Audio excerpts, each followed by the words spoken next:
Before we begin, I want to tell you something uncomfortable but true. Most people don't struggle with English because of grammar. They struggle because their life broke something inside them long before they ever opened a textbook. And nobody talks about that. Nobody talks about the nights when you stare at your screen, repeating words you can't remember because your mind is too tired to hold anything anymore. You think it's a learning problem, but deep down you know it's a life problem. Maybe you've been carrying failures you never healed from. Maybe you've been pretending to be strong for too long. Maybe you're here because somewhere inside you, a quiet part still believes in a future, even if the rest of you doesn't. And that tiny part of you, the part that refuses to die, that part is the reason you press play today. Don't ignore it. People will tell you, just practice more.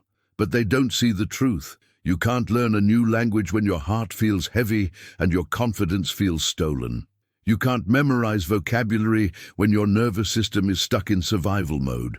You can't speak fluently when your voice is still recovering from years of silence. So this video isn't just an English story. It's a story about the version of you who refuses to stay broken. You're not here for grammar. You're here because you want your life back, because you want to feel proud again, because you want to speak without shrinking, breathe without fear, and move forward without apologizing for your existence. And English, whether you realize it or not, has become the language of the person you're becoming. If you stay until the end, something will shift in you. Not magically, not instantly, but truthfully. You will understand why rock bottom is not the end. It's the place where you finally start telling the truth about who you are and who you're capable of becoming. He watched the learner sit with his hands shaking slightly, pretending everything was fine when nothing inside him felt stable anymore. There was no laziness in his voice, only fatigue that went deeper than sleep could fix. He finally admitted something he had been avoiding for years. I'm struggling to hold myself together. And the mentor understood instantly. This wasn't a study problem, it was a survival confession. Sometimes the collapse happens long before anyone sees it.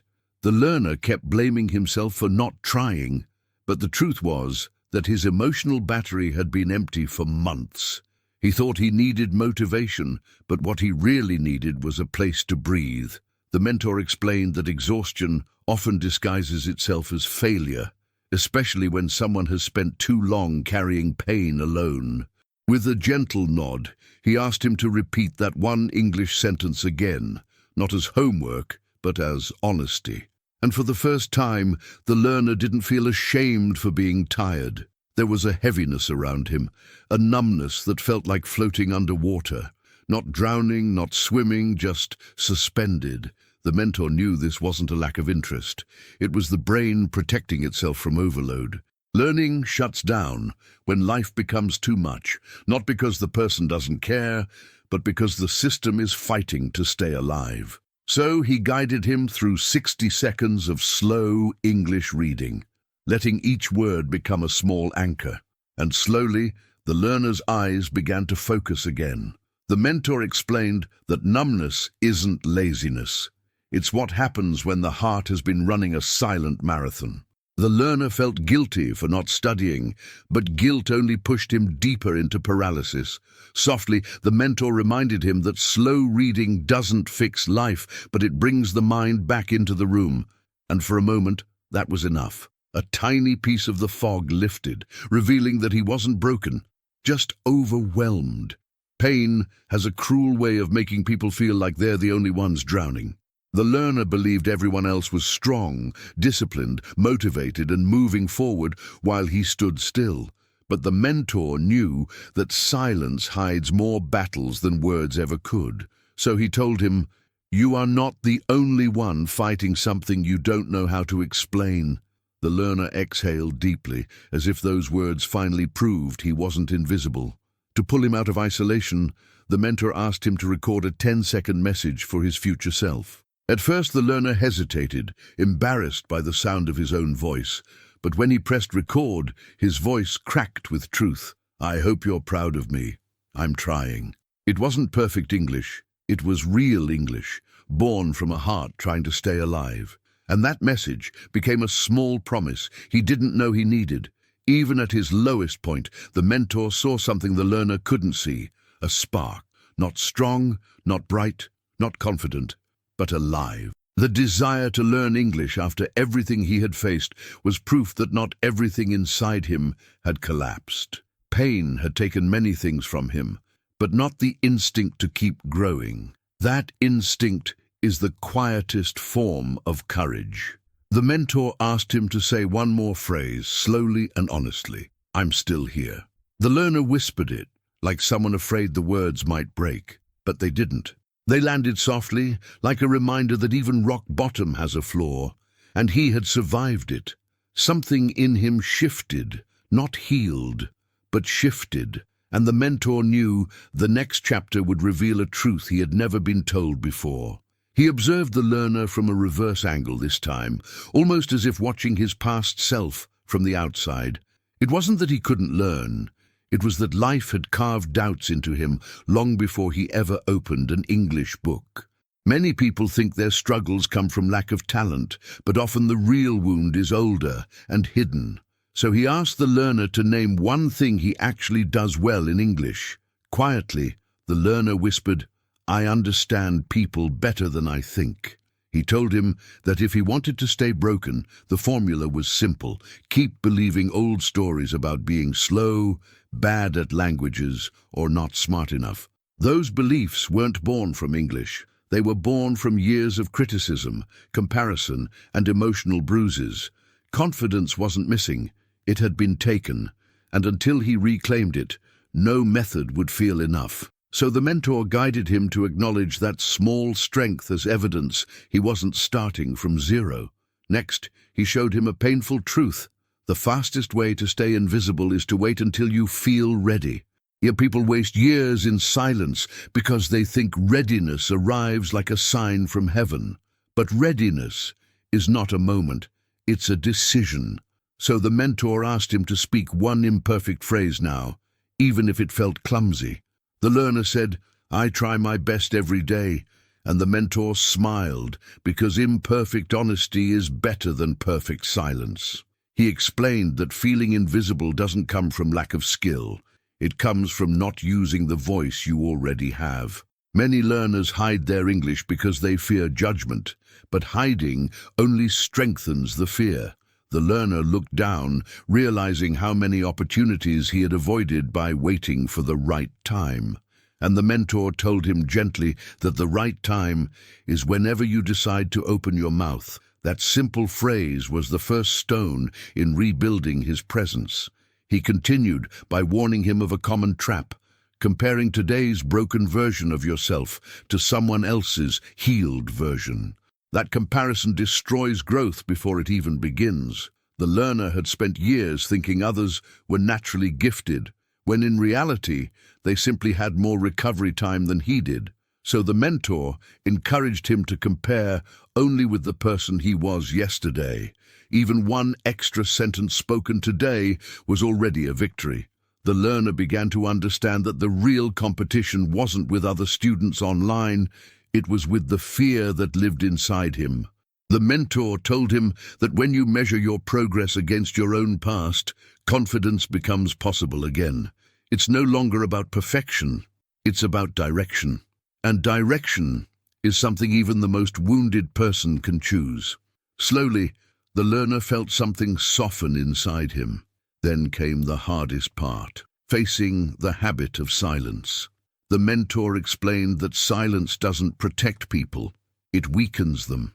When you hide your voice, your shame grows in the dark. The learner felt the weight of that truth because he had spent years watching opportunities walk away from him simply because he said nothing. So the mentor invited him to speak one English sentence, even if his voice shook. And when the learner finally said, "I deserve to learn," his voice wasn't stable, but it was real. The mentor knew that trembling voices are not signs of weakness. They are signs of someone who refuses to disappear. That moment opened something new inside the learner, a space where confidence could finally breathe. And as he looked up, the mentor saw a question forming in his eyes, a question that would be answered in the next chapter's story of someone who once fell just like him. He began telling the learner about someone else's journey, not to compare, but to reveal a truth hidden beneath many failures. She had traveled to another country with hope full in her chest, yet life greeted her with loneliness she wasn't prepared for. On a cold night, she found herself crying on a bathroom floor, hands covering her mouth so no one would hear. It wasn't English that broke her, it was powerlessness. And the mentor explained that emotional breakdown often becomes the doorway to reinvention. She had spent the whole night there, shaking, unable to explain in any language what she felt. But strangely, that moment didn't destroy her, it emptied her. The mentor told the learner that sometimes emptiness is the first space where new strength can grow. She wiped her face, stood up slowly, and realized she couldn't keep living in silence. Something inside her whispered that she needed help, even if her words came out broken. That whisper became her turning point. The next morning, her legs were still trembling when she approached someone who worked at the hostel desk. Her English was cracked, stitched together with fear more than grammar. She said, "Excuse, can you help me?" expecting to be judged or ignored. But the man simply smiled and answered gently, not because she spoke well, but because she dared to speak at all. And that tiny moment changed something in her survival brain. It told her she wasn't helpless. The mentor explained that the learner often imagines big victories, but real transformation begins with moments like this. A cracked voice, a simple question, a small act of courage. She realized that if one person could understand her broken English, maybe the world wasn't as hostile as she thought. So she repeated the mentor's advice. Ask one simple English question today. Not for fluency, for connection, because connection rewires fear faster than any grammar book. Days later, she experienced her first real victory.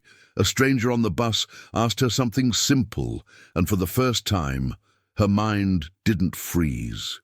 She replied, not perfectly, not confidently, but enough. And that enough calmed her nervous system in a way she hadn't felt in months. It was the kind of progress that comes from survival, not strategy. The mentor told the learner to speak to one new person weekly, not to be brave, but to stay alive in the language. That small victory changed how she saw herself. She wasn't just a foreigner struggling, she was someone rebuilding from the ground up. Every conversation was like a breath, each word a small step toward reclaiming her identity. Her fear didn't disappear, it simply stopped controlling her every movement, and that shift alone made her world feel larger. The mentor knew the learner needed to hear this, because courage grows faster when seen through someone else's story. Eventually, she realized something profound. Fluency was never her real goal. What she truly wanted was her power back, the power to speak, ask, connect, exist without shrinking. English wasn't the trophy, it was the rope she was using to climb out of her pain. When she understood that, her approach changed. She wasn't learning English, she was rebuilding herself. And the learner understood that fluency often arrives as a side effect of emotional healing. The mentor ended her story with a question he wanted the learner to answer. What does English represent for you? Not the language, not the grammar, not the vocabulary, but the emotional symbol beneath it. For her, it represented freedom. For him, it might represent something else. Dignity, possibility, identity, or escape. And he knew the next chapter would help the learner look inward in a deeper, more clinical way. He looked at the learner with the calm seriousness of someone who has seen many people break and rebuild. Your breakdown isn't a failure, he said softly.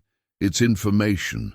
When the mind collapses, it's because the emotional weight has passed the limit of what a human body can hold. The learner nodded, recognizing that his shaking hands and heavy chest weren't laziness but overload. So the mentor asked him to say one sentence in English, naming the real source of the break.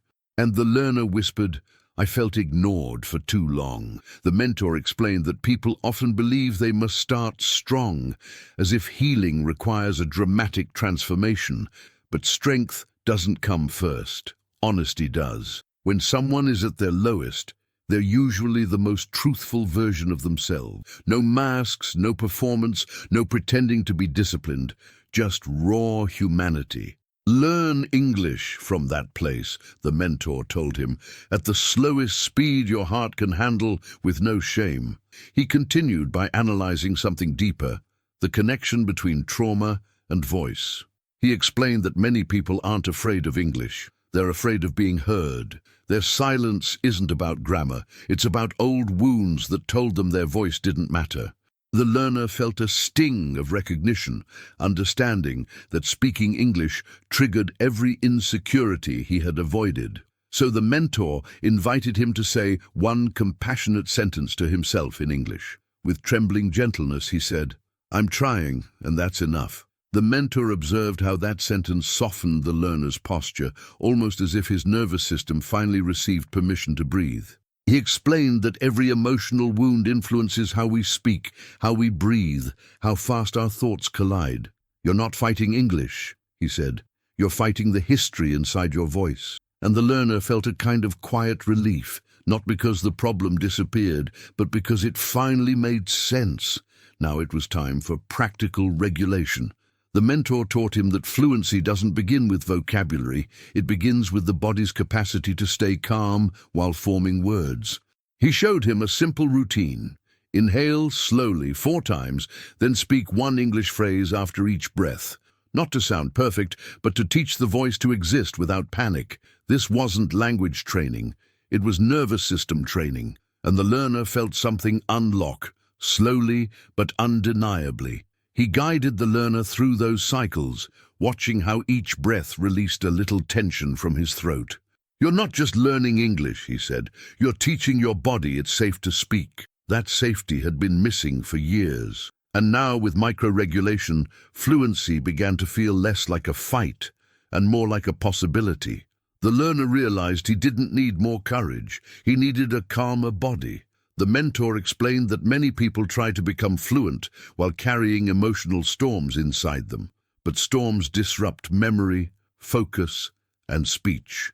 When the learner breathed slowly, his English became clearer, not because he studied more, but because the storm inside him softened. That's when he understood the truth. Fluency grows in stillness, not pressure. And the mentor knew this realization would prepare him for the existential layer that came next. As the learner finished his last breath and speak cycle, he looked up with a different kind of awareness. Lighter, clearer, more grounded. And the mentor could already see the next chapter forming inside him, the idea that brokenness is not a weakness, but the raw material of transformation, a truth that would soon reshape the way he saw English, himself, and his future. Did you enjoy the content and it made a difference for you? Click on Super Thanks and support our work. The mentor watched the learner sit quietly, almost afraid to move, as if any sudden action might break the fragile calm he had just found. "Pain sharpens memory," he said gently, noticing the learner's confusion. He explained that emotionally charged moments carve deeper marks in the brain, which is why heartbreaks, failures, and fears stay vivid long after they end. "You can use that," he continued, guiding the learner to connect new English vocabulary with meaningful moments in his life. And suddenly English became personal, not academic. He saw the learner warming to the idea, realizing that learning doesn't need to happen far from emotion. It can happen inside it. When he linked a word to a memory, the word stayed. When he connected a phrase to a feeling, it became alive. This wasn't traditional studying. It was anchoring language to the emotional truth he carried every day. The mentor smiled, knowing this approach would help him remember more than any list ever could. Pain wasn't the enemy. It was a teacher. The mentor then shifted to something even deeper, courage built through struggle. He reminded the learner that anyone who has survived heartbreak, loss, humiliation, or loneliness has already developed the strength needed to speak imperfect English. "If you survived the things that broke you," he said, You can survive mispronouncing a word. The learner breathed out, almost laughing at the simplicity of that logic, and with shaky bravery, he said one phrase he had always been afraid to say. He noticed how the learner's shoulders relaxed after speaking, as if the fear dissolved a little through the sound of his own voice. Struggle had already trained him to endure discomfort. English was just a safer battlefield, and once he understood that, hesitation stopped feeling like a flaw.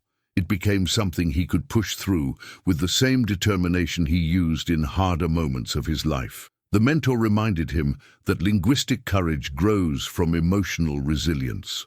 Then the mentor touched on something most learners never consider.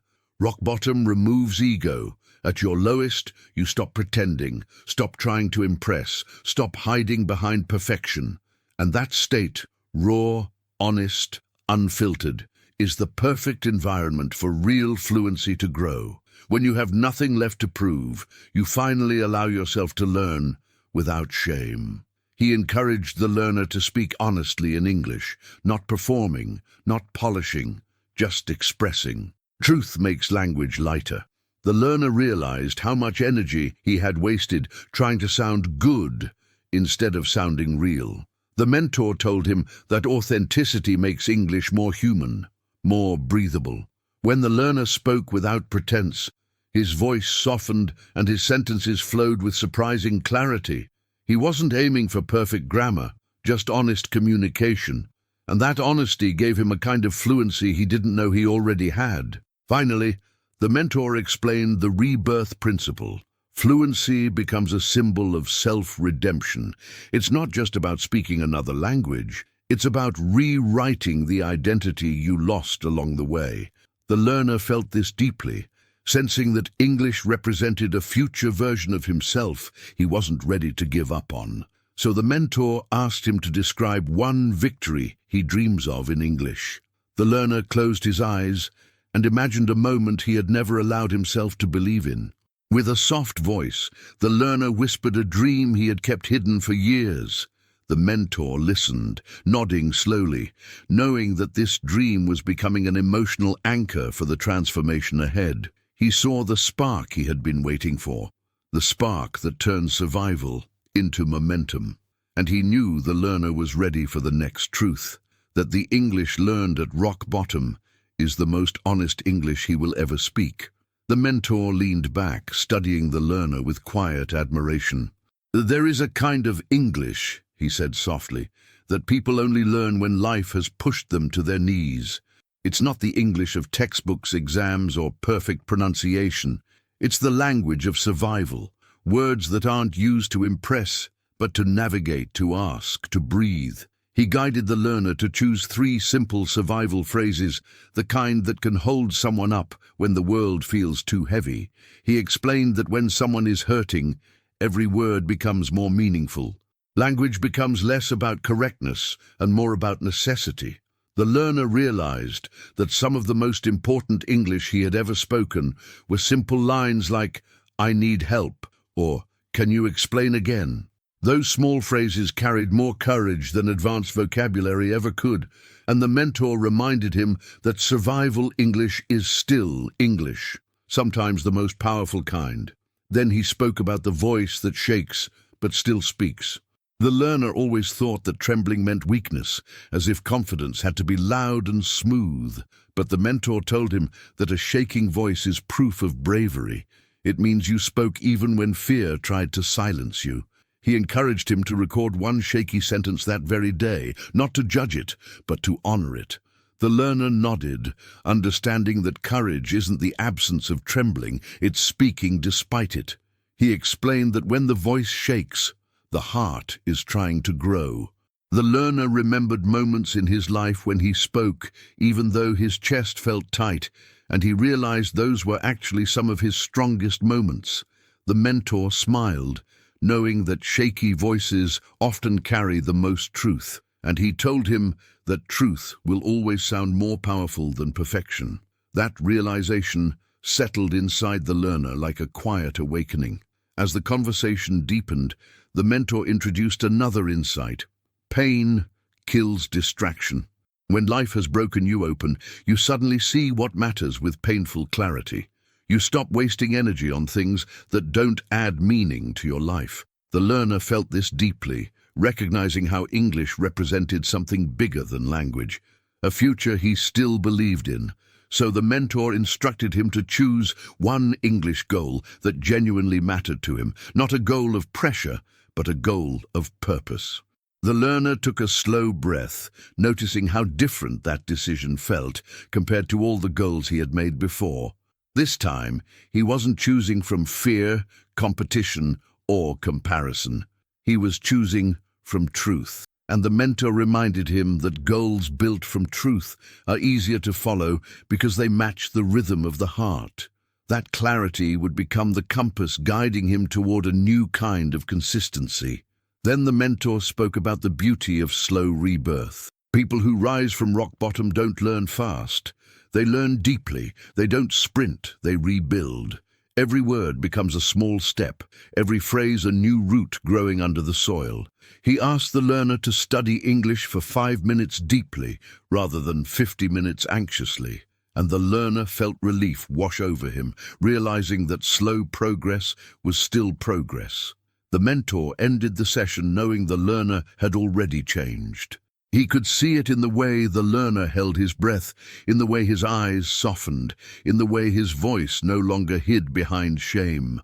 And he knew the next chapter would help him build the version of himself that didn't quit, the version that survived, endured, and kept showing up even when life tried to break him.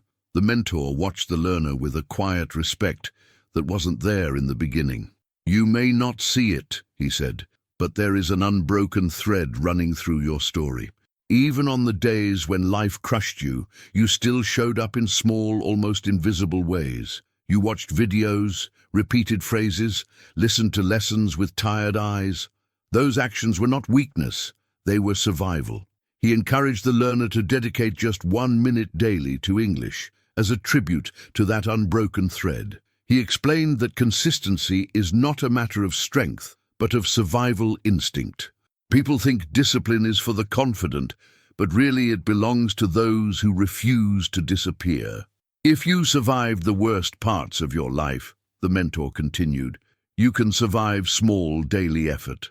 The learner began to understand that consistency wasn't about perfection, it was about staying in motion. So the mentor gave him a simple challenge: keep a 7-day streak, no matter how small each day is. As the learner absorbed this, he realized he had always overestimated what discipline meant. He thought it required huge study sessions, intense focus, and flawless pronunciation. But the mentor taught him that rebuilding begins with micro-effort, small wins repeated until they become identity. The learner nodded slowly, seeing that 7 days wasn't just a schedule, it was a declaration that he was still fighting. And fighting, even quietly, is a form of victory. The mentor then shifted to something deeper, the rebuilder's mindset. "You're not learning English," he said gently. "You're rebuilding trust in yourself." The learner felt those words hit a tender part of him, a place where he had doubted his worth and abilities. Each time he practiced, he wasn't just improving vocabulary, he was repairing self-belief. So the mentor gave him a ritual. After each study session, say, "I did enough," not as permission, as truth.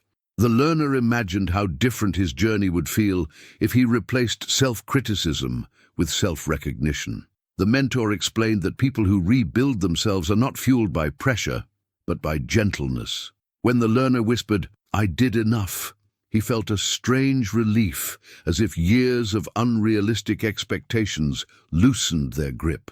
That sentence had the power to shift his identity from someone who always falls short to someone who grows steadily, and he sensed this was a turning point.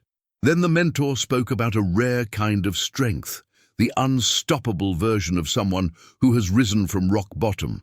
These people can't be easily discouraged because they've already survived the worst pain life threw at them. Criticism doesn't crush them. Mistakes don't define them. Delays don't destroy them. The learner realized he had the potential to become that kind of person, solid, grounded, quietly powerful, the kind who grows even in silence. To help him step into that version, the mentor asked him to create a daily ritual for beginning again, something small, repeatable, meaningful, like sitting for 10 seconds and breathing, or saying a simple English phrase to start the day. This ritual would become his anchor, a reminder that progress begins with presence.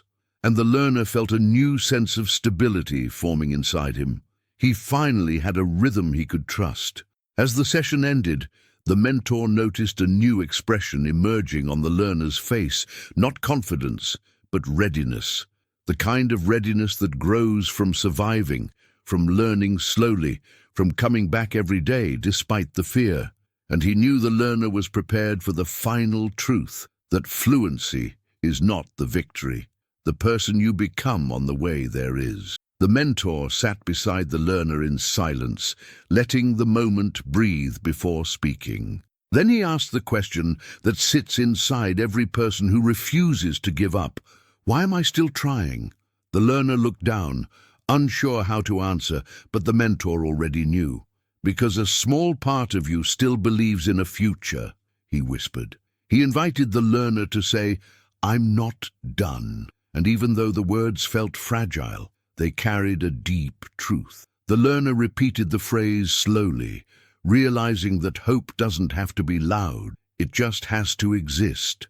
The mentor explained that people who continue despite exhaustion are not stubborn. They are guided by a vision they can't fully describe yet. That vision is what keeps them studying English at midnight, practicing imperfect sentences, and trying again after every setback. Hope hides in your actions, he said, even the small ones, and the learner felt his chest warm slightly. Then came the question that scares everyone who has ever fallen. What if I fail again? The mentor didn't rush to answer. He let the learner feel the weight of the question, the heaviness of all the memories attached to previous attempts. Then he said, your future self replies, then you rise again. That's who you are. The learner froze, surprised by the simplicity of the response, and the mentor encouraged him to speak the full dialogue aloud in English, letting it echo like a promise. As the learner said the words, he felt something shift, not dramatically but deeply, as if a part of him finally believed he was capable of starting over. The mentor explained that growth is not the absence of failure, it is the persistence that follows it. He reminded him that every time he rose, he rewired his identity.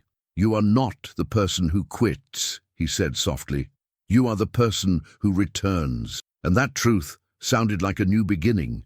Then the mentor asked, who am I becoming? It wasn't a rhetorical question, it was a mirror.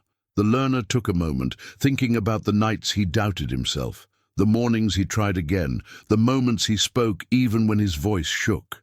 And he realized he was becoming someone who refuses to stay broken.